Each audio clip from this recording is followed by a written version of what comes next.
Meu nome é Walter Kowalski e aos 63 anos imaginei que já tivesse vivido o bastante para entender melhor a vida.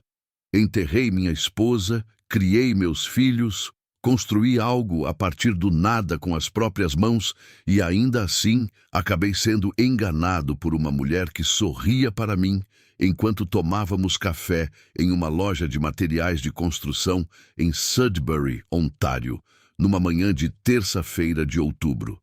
Mas estou me adiantando. Preciso começar contando algo que nunca revelei a ela. Na verdade, nunca contei a ninguém além do meu contador, do meu advogado e dos meus 2 filhos adultos. Durante quase 18 anos, cheguei para trabalhar todas as manhãs na Kowalski & Sons Building Supply, a maior empresa independente de materiais de construção entre Sudbury e Sault Ste. Marie. Eu usando as mesmas botas de biqueira de aço que uso desde os 35 anos, dirigindo a mesma caminhonete usada que comprei em 2019 e almoçando no mesmo Tim Hortons da LaSalle Boulevard, onde um café duplo com 2 doses custa praticamente o mesmo que custava 10 anos atrás. Meus funcionários acreditam que sou apenas o gerente de operações do armazém. Meus vizinhos pensam que sou um viúvo que trabalha demais e raramente tira férias. Até 11 meses atrás, a mulher com quem eu planejava me casar acreditava que eu era um homem de recursos bastante modestos, que levava uma vida simples com o salário de um capataz e que era grato por cada centavo recebido. Ela estava completamente enganada. A empresa é minha. Cada metro quadrado do armazém, cada caminhão de entrega, cada contrato com cada empreiteira daqui até Espanhola. Tudo. Minha falecida esposa, Diane, e eu construímos isso juntos, começando em 1991, quando não tínhamos praticamente nada além de uma segunda hipoteca na nossa casa e a convicção firme de que Sudbury precisava de um bom fornecedor local que não tratasse os prestadores de serviço como um inconveniente. Quando Diane faleceu de câncer de ovário em 2017, mantive o nome Kowalski & Sons, porque meu filho Patrick e minha filha Marie Claire possuem participação na empresa, e porque mudar esse nome seria como apagá-la. Continuei vindo trabalhar de botas porque a alternativa era ficar em casa sozinho com a fotografia dela e uma garrafa de uísque de centeio. E eu ainda não estava preparado para isso. Mantive a propriedade da empresa em segredo, porque aprendi lenta e dolorosamente que o dinheiro muda a forma como as pessoas passam a enxergar você. Nem sempre de maneira evidente. Às vezes acontece de forma sutil, como quando uma conversa muda no momento em que alguém descobre quanto você realmente vale. A maneira como as pessoas deixam de dizer certas verdades difíceis. A maneira como alguns tipos de pessoas começam a achar você extremamente interessante de repente. Então, mantive a cabeça baixa, trabalhei lado a lado com a minha equipe e deixei que a maior parte do mundo continuasse acreditando que eu era apenas o Walter do armazém. Essa era a vida que eu levava quando conheci Deborah. Ela estava examinando as vedações de portas e janelas na seção de varejo da nossa loja, segurando 2 produtos diferentes contra a luz e franzindo a testa como se aqueles objetos a tivessem ofendido pessoalmente. Ela tinha aproximadamente a minha idade. Mais tarde, descobri que tinha 61 anos, cabelos grisalhos presos para trás e óculos de leitura apoiados na testa. Parecia sensata, inteligente e um pouco impaciente. Gostei dela imediatamente. Expliquei que a fita de espuma acabaria se comprimindo demais durante o inverno canadense e que provavelmente precisaria ser substituída até março. Ela riu e perguntou se eu trabalhava ali. Respondi que sim. Ela comprou a vedação de borracha, apertou minha mão e saiu da loja. Pensei nela durante 3 dias. Na sexta-feira, passei de carro por um café na Rua Elm, onde eu nunca tinha entrado, e a vi sentada perto da janela lendo um livro. Não sou um homem de atitudes impulsivas. Mesmo assim, estacionei a caminhonete, entrei no café e me sentei a 2 mesas de distância. Pedi um café e tentei imaginar uma maneira de iniciar uma conversa sem parecer que a tinha seguido. Eu não a tinha seguido, mas entendia perfeitamente como aquilo poderia parecer. Ela resolveu a situação por mim. Olhou para cima, me reconheceu e disse: "Homem das guarnições de vedação." Eu respondi: "Sim." Ela perguntou se a vedação estava funcionando. Eu disse que não tinha sido eu quem a instalara. Tinha sido ela. Ela riu novamente. Aquela risada viria a ser um problema para mim. O nome dela era Deborah Ashworth. Tinha se aposentado recentemente depois de 25 anos, trabalhando como administradora no Conselho Escolar Católico do distrito de Sudbury. Tinha uma filha adulta, um genro e 2 netos que moravam em Barrie. Ela estava divorciada havia 14 anos. Era dona de um bangalô bem cuidado na Avenida Notre Dame. Dirigia um carro econômico e passava as manhãs de sexta-feira lendo em cafés, porque havia passado 30 anos almoçando na própria mesa de trabalho e prometido a si mesma que nunca mais faria aquilo. Eu disse a ela que meu nome era Walter, que trabalhava em uma loja de materiais de construção, que tinha 2 filhos, 2 netos e uma casa em Val Caron que era grande demais para apenas uma pessoa. Também contei que minha esposa havia falecido 6 anos antes. Ela disse que sentia muito. A forma como disse aquilo foi calma e sincera, sem qualquer traço de fingimento. Quando percebi, estávamos tomando café juntos naquela sexta-feira e jantando na quinta-feira seguinte. No Natal, já passávamos a maior parte dos fins de semana juntos. Ela conheceu Patrick e Marie Claire em fevereiro, durante um almoço de domingo na minha casa. Eles gostaram dela. Mais tarde me disseram que ela parecia equilibrada e direta. Patrick comentou: "Pai, ela não parece estar tentando impressionar ninguém." Foi a melhor coisa que ele poderia ter dito. Durante todo aquele tempo, contei a ela a mesma história que sempre contava para os outros. Eu trabalhava na área de operações do armazém. Um bom emprego, estável.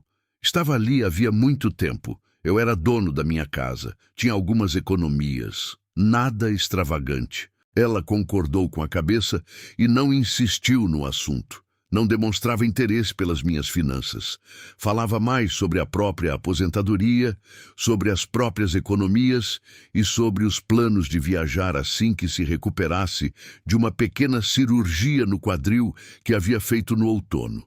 Dividia a conta nos restaurantes e ficava irritada quando eu tentava pagar tudo sozinho. Pela primeira vez desde a morte de Diane, eu estava verdadeiramente feliz. Pedi Deborah em casamento em abril, no cais do Lago Ramsey, ao pôr do sol, com um anel que mandei fazer por um joalheiro no edifício Macanin, no centro da cidade. Ela disse sim antes mesmo de eu terminar a frase. Estava chorando e rindo ao mesmo tempo, e disse: "Você é um homem ridículo." Sim, obviamente sim. Ligamos para as crianças naquela mesma noite. Marie Claire gritou de alegria. Patrick disse: "Pai, estou realmente feliz.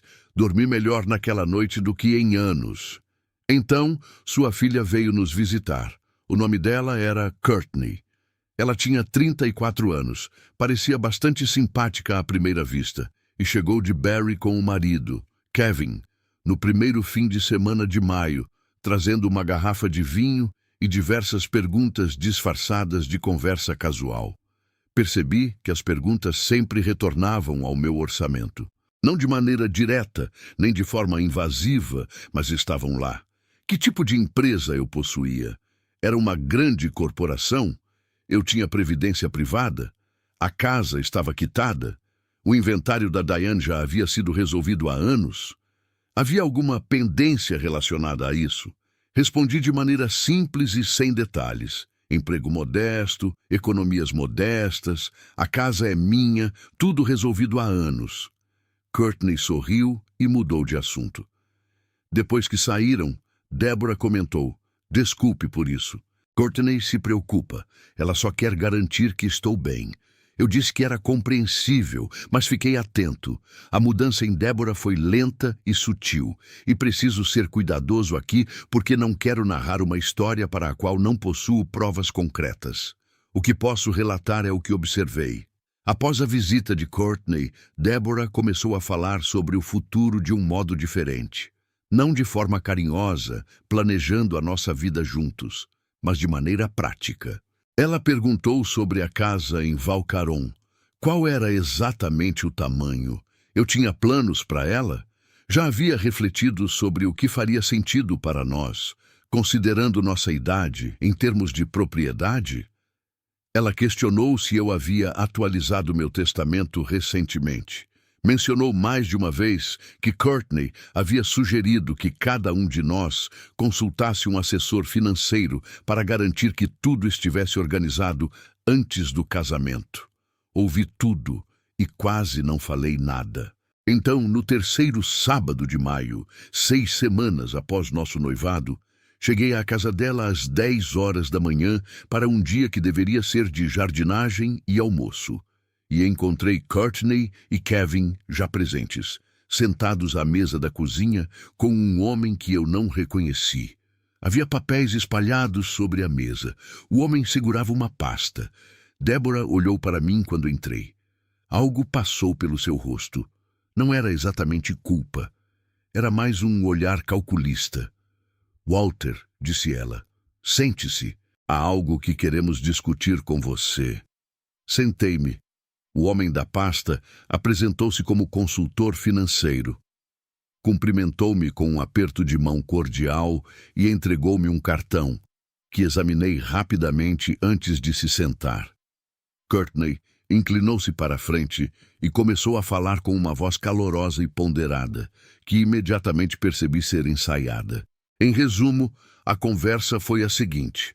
Em preparação para o nosso casamento, a família estava pensando em como proteger os interesses de todos. Deborah possuía bens. Eu tinha bens. Em vez de lidar com a complexidade de unir as finanças de 2 pessoas da nossa idade, com filhos adultos, patrimônio existente e possíveis custos futuros de saúde, eles apresentaram uma proposta. Eu transferiria a titularidade da minha casa e da Valcaron para uma propriedade conjunta a ser administrada por uma empresa de capital fechado. O marido de Courtney, Kevin, já havia registrado a propriedade em Ontário. Isso, explicou o consultor de maneira segura, nos protegeria, garantiria que o imóvel não fosse submetido a inventário, permitiria que morássemos lá juntos e, ao mesmo tempo, protegeria o patrimônio. Os documentos já estavam prontos. Havia uma caneta sobre a mesa. Examinei os papéis, olhei para o consultor, para Kevin, que observava a mesa, para Courtney, que sorria, e para Deborah. Há quanto tempo vocês estão planejando isso? Perguntei. Só estamos tentando ser práticas, Walter, respondeu Courtney. Estou perguntando para a Deborah. Deborah olhou para as mãos. Courtney achou que seria uma boa ideia deixar tudo organizado antes. Há quanto tempo? Repeti em voz baixa. Ela não respondeu. Peguei os papéis e li com atenção. Não sou advogado, mas assino contratos há 30 anos e sei o significado de transferência de propriedade, sei o que implica uma empresa registrada e sei que o fato de Kevin, que eu havia encontrado apenas 3 vezes, ser o diretor de uma empresa que deteria a minha casa, significava que, em certas circunstâncias, ele poderia exercer controle sobre o imóvel. Os documentos eram bem elaborados. Não eram simples. Alguém pagou para que fossem preparados. Coloquei-os de volta na mesa. Agradeço a consideração, disse eu, mas não assinarei nada hoje. O sorriso de Courtney desapareceu.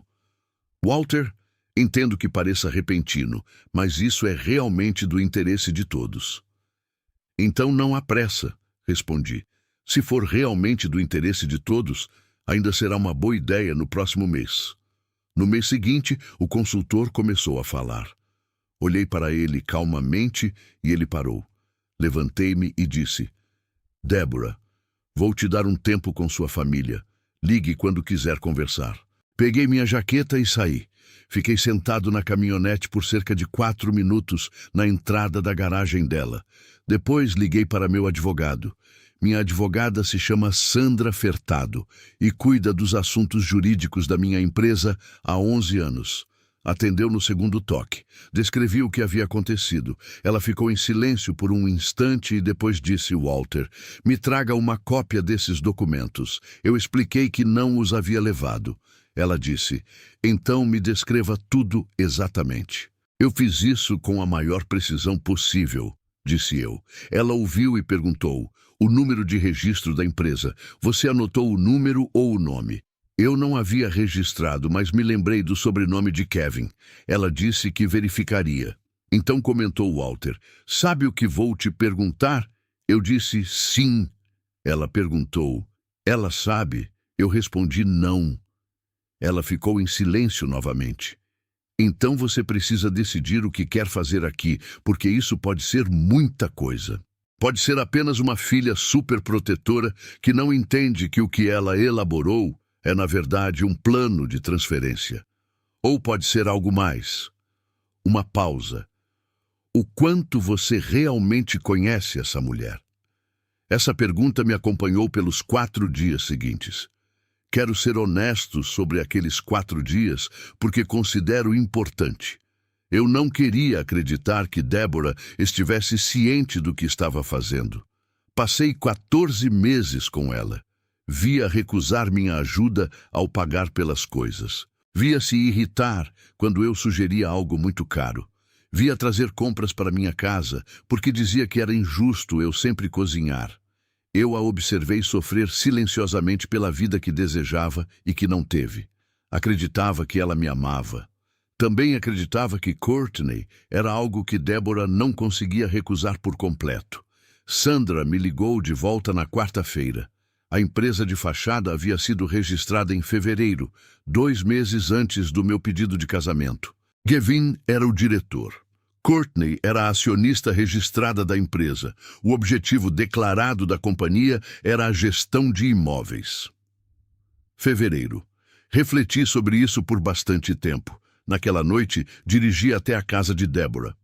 Ela abriu a porta e olhou para mim com uma expressão que não consegui decifrar completamente. Algo entre alívio e apreensão. Entrei. Sentamos na sala de estar dela. Fiquei em silêncio por um instante. Então, disse eu, a empresa de fachada foi registrada em fevereiro. Deborah, 2 meses antes do meu pedido de casamento. Antes mesmo de termos qualquer motivo para organizar nossos bens. Ela olhou para a janela. Isso significa que alguém estava planejando isso antes mesmo de ficarmos noivos. Eu disse. Alguém esperava que eu a pedisse em casamento e que, ao acontecer, eu assinaria os papéis transferindo minha casa para uma empresa controlada pelo seu genro. Ela ficou em silêncio por um longo tempo. Finalmente disse: Courtney, disse que você era um homem simples, Walter. Ela afirmou que só queria ter certeza de que eu estava protegido. Protegido de quê? Eu disse um homem simples. Ela disse que homens como eu, às vezes mais tarde na vida, escondem coisas, talvez não sejam quem aparentam ser. Quase ri. Deborah, preciso te mostrar uma coisa. Entreguei a ela uma folha de papel. Era uma impressão do registro comercial de Ontário, Kowalski & Sons Building Supply Limited, único acionista com direito a voto, Walter M. Kowalski. Ela ficou olhando fixamente para aquilo. Eu disse: não sou gerente de operações de armazém. Sou o dono. Sou desde 1991. O prédio, a frota, os contratos, tudo. Deixei que ela lesse a página. Mantive segredo porque tenho mantido segredo por 30 anos. Não para enganá-la, mas para que as pessoas soubessem meu valor apenas depois de conhecerem quem eu realmente sou. Ela olhou para mim com uma expressão que jamais esquecerei completamente. Era complexa. Havia vergonha. Havia algo que talvez fosse tristeza. E também notei algo muito parecido com raiva, e não tinha certeza se era direcionada a Courtney ou a mim. Você mentiu para mim, disse ela. Eu não te contei tudo. Eu disse que existe uma diferença e estou disposto a discutir se ela importa, mas agora preciso que você seja honesta comigo. Você sabia sobre o registro da empresa? Sabia que foi aberta em fevereiro? O silêncio se prolongou. Eu sabia que Courtney estava investigando, disse ela finalmente. Ela contou que buscava aconselhamento. Eu não sabia os detalhes, mas você sabia que os documentos estariam esperando por você na mesa da cozinha naquele sábado. Uma pausa. Sim, assenti lentamente. Quero que você entenda uma coisa, eu disse. Se você tivesse me contado o que estava acontecendo, se tivesse vindo até mim e dito, Courtney está preocupada, ela está me pressionando a fazer isso. Não sei como lidar com isso. Eu teria te ajudado. Teria ligado para um advogado e garantido que seus interesses reais fossem protegidos de forma adequada e transparente, com nossos nomes em um documento justo. Ela chorava em silêncio, olhando para as mãos. Em vez disso, eu disse, entrei em uma sala com um consultor, documentos já prontos e uma caneta sobre a mesa. E eu não sei, Deborah, se esse era o plano de Courtney, que te arrastou junto, ou se você desejava a mesma coisa que ela e esperava que eu não percebesse. Eu te amo, Walter, disse ela. Acho que você pode até gostar, eu disse, mas também sei que amor e honestidade não são a mesma coisa, e agora sinto falta da segunda. Levantei-me. Disse a ela que precisava de tempo para pensar. Disse que não tomaria uma decisão na sala de estar dela, com nós dois emocionalmente abalados. Dirigi até minha casa e fiquei sentado na cozinha, no escuro, por cerca de 1 hora, pensando em Diane e no que ela teria me aconselhado. Ela teria me dito para parar de ser um romântico incurável. Ela também teria me dito para ser justo. Tentei ser as duas coisas. Nas 3 semanas seguintes, Sandra investigou cuidadosamente a empresa de fachada, o histórico financeiro de Kevin e outros detalhes que eu havia solicitado. O que ela descobriu revelou um quadro claro. Kevin havia sido citado em um processo civil 4 anos antes, uma disputa de propriedade em Barrie que havia sido resolvida fora dos tribunais. Courtney havia declarado falência pessoal em 2018 e obtido quitação em 2020. Segundo registros públicos, elas haviam acumulado dívidas significativas desde então. Eu tinha quase certeza de que Deborah não sabia nada disso sobre a própria filha. Marquei uma reunião com Deborah para um domingo à tarde. Levei o resumo de Sandra. Não para magoá-la, mas porque achei que ela merecia saber. Sentei-me à mesa da cozinha, a mesma mesa onde os documentos me esperavam 6 semanas antes, e contei-lhe o que havíamos descoberto. Ela ouviu sem me interromper. Quando terminei, ela já tinha parado de chorar. Havia passado daquela fase para algo mais calmo e difícil. Ela estava me manipulando, disse Deborah. Não era uma pergunta. Ela pode não ter visto dessa forma, eu disse. Mas sim, o objetivo não era proteger você. Se eu tivesse assinado aqueles papéis, Kevin teria um cargo de diretor em uma empresa que detinha uma propriedade que ele nunca ganhou. E caso algo acontecesse a qualquer um de nós, os ativos dessa empresa estariam sujeitos às decisões do diretor. Deborah ficou imóvel. O que você gostaria de fazer? Perguntei. Ela disse que precisava conversar com Courtney. Eu disse que era um direito dela. O que quer que acontecesse entre ela e a filha não era da minha conta. Era assunto da família dela, do relacionamento dela e decisão exclusivamente dela. Ela assentiu. Então ela olhou diretamente para mim e disse, e nós? Pensei nisso por 3 semanas. Acho que chegamos aqui rápido demais. Eu disse, acho que nos damos bem, ou poderíamos, mas há uma conversa que deveríamos ter tido meses atrás e que deixamos de lado, e uma confiança que eu tinha foi quebrada, e essas coisas precisam de tempo. Olhei para ela. Não vou embora, mas também não vou pedi-la em casamento de novo amanhã. Ela disse que compreendia. Perguntou se podia devolver o anel. Eu disse para ela ficar com ele por enquanto. Começou a protestar e eu falei, fique com ele. A gente vai descobrir o que isso significa depois. Saí da casa dela me sentindo cansado e triste. Por trás desses sentimentos, algo que levei um tempo para identificar. Havia clareza, aquela que só surge depois de examinar algo difícil por completo. Courtney, quando Deborah a confrontou, negou tudo por cerca de 20 minutos e depois começou a chorar, afirmando que só queria ajudar, que a dívida era temporária e que estava aterrorizada com a possibilidade de sua mãe ficar sem nada. Deborah me ligou naquela noite e me contou tudo, com a voz monótona e exausta. Eu a ouvi. A empresa de fachada foi dissolvida no mês seguinte.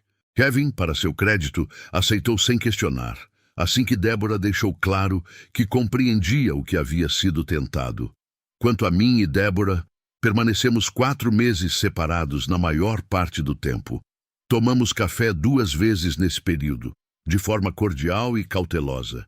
Ela começou a fazer terapia, algo que mencionou sem constrangimento e que considerei uma atitude corajosa.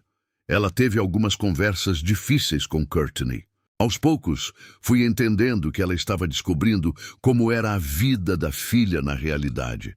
As dívidas, o estresse, o medo que a levaram a um plano que Courtney provavelmente convenceu a si mesma de que era justificado.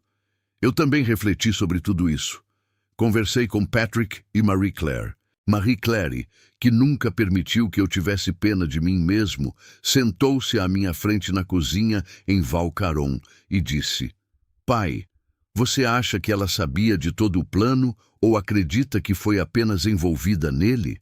Respondi honestamente que acreditava que estava em algum lugar entre os dois e que não tinha certeza se a resposta mudaria o que eu sentia. Ela perguntou: A questão é se você confia nela agora. Respondi: Não naquela época, agora. Ela nos serviu café e esperou. Eu fiquei refletindo.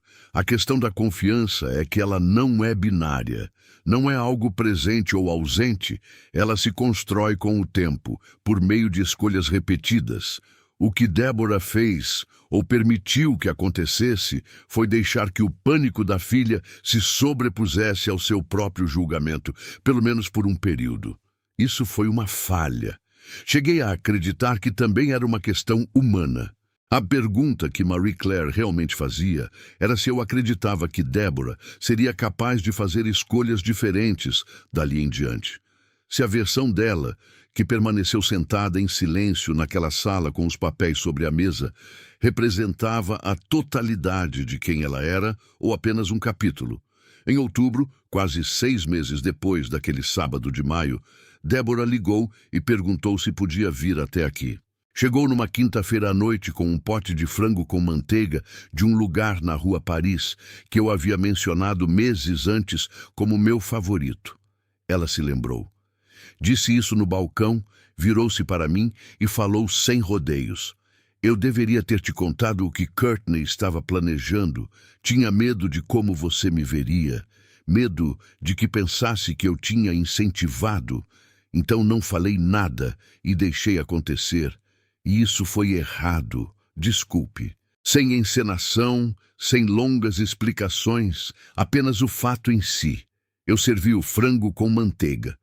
Jantamos na minha mesa da cozinha e conversamos por 3 horas sobre Diane, o que eu não costumo fazer, sobre o casamento dela, por que falhou e o que ela aprendeu com isso. Falamos também sobre Courtney, que estava lidando com suas dívidas honestamente pela primeira vez em anos, sobre envelhecer, ter medo e tomar decisões equivocadas por causa do medo.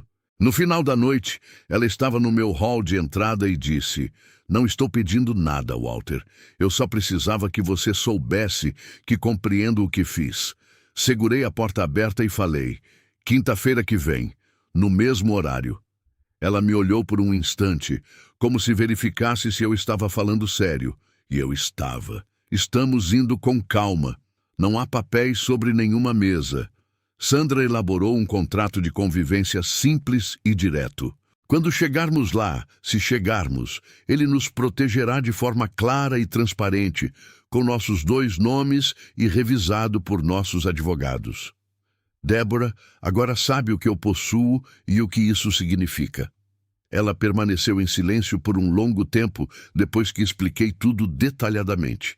Então disse: eu teria te amado de qualquer maneira. Sabe, eu disse a ela que estava começando a acreditar nisso. Ela respondeu: ótimo, comece mais rápido. Não vou te dizer que tudo é simples agora, porque não é. Somos 2 pessoas na casa dos 60 anos, carregando cada uma 60 anos de experiência, escolhas e perdas, tentando construir algo honesto sobre um terreno que já estava rachado. Isso exige esforço, mas vou compartilhar o que aprendi porque considero importante. Se você está construindo uma vida com alguém, em qualquer idade, mas especialmente depois dos 60, quando os riscos parecem maiores e o tempo mais curto, não deixe que o amor seja uma desculpa para evitar conversas difíceis. Não se trata de dinheiro, nem de família, nem do que seus filhos sabem, querem ou temem. A atitude mais cara que você pode ter é presumir que o amor torna as questões práticas irrelevantes. Não torna. Pelo contrário, as torna mais importantes porque há mais em jogo. Investigar antecedentes pode parecer clínico e frio, mas conhecer quem alguém é, seu histórico financeiro, a situação de seus filhos adultos, as pressões que enfrenta e que não mencionou, não é violar o romance. É um ato básico de amor próprio. E se alguém for a pessoa certa para você, esse conhecimento não a diminuirá. Pelo contrário, dará uma base sólida. Não transfira a titularidade de nada que possua para uma empresa que você não criou. Não assine documentos que não tenham sido revisados pelo seu próprio advogado. E não deixe que a cordialidade de um novo relacionamento convença que não há conflito de interesses. Sempre haverá algo assim. Reconhecer isso não é cinismo, é sabedoria. E, por fim, é mais difícil de dizer, mas acredito, às vezes, as pessoas que amamos fazem escolhas ruins por medo, não por maldade. Isso não anula a escolha. Não significa que você tenha que permanecer, mas antes de decidir, vale perguntar se o que ocorreu é toda a história ou apenas um capítulo terrível em uma narrativa maior. Meu nome é Walter Kowalski, tenho 63 anos, dirijo uma caminhonete usada, almoço no Tim Hortons e trabalho de botas de biqueira de aço em uma empresa que me pertence inteiramente. Nas noites de quinta-feira, janto frango com manteiga na minha mesa da cozinha com uma mulher que se lembrou do que eu disse que gostava e me contou a verdade mesmo quando isso lhe custou algo. Isso basta. Isso é mais do que suficiente. A história de Walter revela algo profundamente humano. Muitas vezes não escondemos quem somos por vergonha, mas por proteção. Ao longo da vida, ele percebeu que dinheiro, posição ou poder podem distorcer a maneira como as pessoas nos enxergam. Quando alguém descobre que você tem muito mais do que aparenta, algo muda. Conversas ficam mais cuidadosas, elogios aparecem com mais frequência e algumas pessoas passam a se aproximar com um interesse difícil de decifrar. Por isso, Walter escolheu viver como um homem comum dentro da própria empresa. Ele queria saber quem realmente respeitava o trabalho, quem tratava os outros com dignidade e quem enxergava valor nas pessoas além da aparência ou do status. Essa escolha diz muito sobre maturidade. A verdadeira riqueza, muitas vezes, não está no que possuímos, mas na capacidade de observar o mundo sem precisar provar nada a ninguém. E ainda assim, mesmo alguém experiente como Walter pode se surpreender com as complexidades das relações humanas. Uma das maiores ilusões da vida adulta é acreditar que experiência sempre nos protege de erros emocionais. Walter construiu uma empresa, criou filhos, enfrentou perdas profundas e ainda assim entrou em um novo relacionamento com esperança genuína. Isso mostra que, por mais prudentes que nos tornemos, o desejo humano por conexão continua existindo. A lição central aqui não é sobre dinheiro ou segredo, mas sobre percepção. Quando escolhemos mostrar apenas uma parte de quem somos, criamos uma espécie de teste silencioso para o mundo. Algumas pessoas permanecem por quem somos, outras mudam quando descobrem o que temos. O desafio está em perceber a diferença. A maturidade não significa parar de confiar nas pessoas, mas aprender a observar como elas agem antes e depois de conhecerem seu verdadeiro valor. No fim das contas, caráter não se revela apenas em momentos difíceis. Ele também aparece quando alguém acredita que pode ganhar algo ao se aproximar de você. Agora me diz, você já passou por uma situação em que precisou esconder seu verdadeiro valor para preservar relações? Alguma vez confundiu simplicidade pessoal com segurança emocional, acreditando que as pessoas gostavam de você, sem saber quem você realmente era? Escreve aqui nos comentários, eu quero muito saber. E não esquece, deixa também o seu comentário com uma classificação de 1 a 10 para mostrar o quanto você gostou, porque assim eu consigo trazer mais vídeos que sejam interessantes para você. Se essa história te fez pensar sobre confiança, identidade e valor, já aproveita para curtir o vídeo e se inscrever no canal. Assim você não perde as próximas histórias que fazem a gente enxergar a vida por outro ângulo.